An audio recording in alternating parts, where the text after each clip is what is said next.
Well, this 2020 presidential election is definitely going to be one in the books. We are more than a month or less than a month away from the presidential inauguration of Joe Biden, who was announced to be the winner and is the new president-elect alongside his vice president Kamala Harris. Now, like I mentioned, this election did not come with a lot of dilemmas and controversies along the way. For one, when it was announced that Joe Biden was a projected winner of the 2020 election, Trump was almost immediate to call it out and say that it was rigged and tampered with along his favor. He said that there was voter fraud and that there were votes being counted after voter booths had closed. So there was a lot of controversy with that.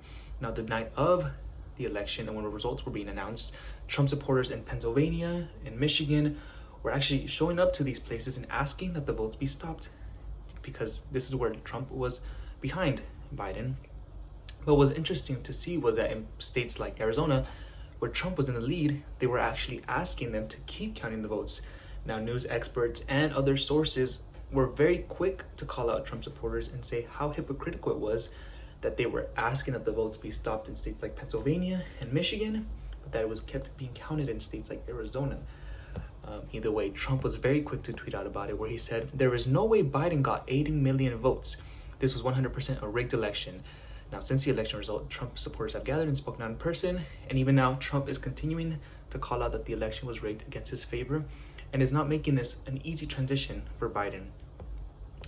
On the opposite side, Biden supporters celebrated on the streets like New York City and DC to celebrate Biden, because so many supporters have been showing support in hopes to get Trump out of office. Now, what's interesting to see is that this election saw one of the biggest turnouts for young voters. About 52 to 55% of voting eligible young people ages 18 to 29 cast a ballot in the 2020 presidential election. So this only really shows how much young people are really starting to show their voice so they can feel represented. Now, one thing that is for certain or that is interesting to see is how Biden is going to lead the country moving forward. And one of the key things that people are keeping their eye on is immigration and DACA recipients, because that was something that he was so vocal about changing. But he is stuck in a place where he has to try to please his supporters that want all of Trump's policies completely eliminated, while on the flip side also trying to find a solution to a very complex system that has been shown to be very complex and complicated, that it's very hard to find a solution. So it's interesting to see how that's going to unfold and how the country is going to move forward from this point on.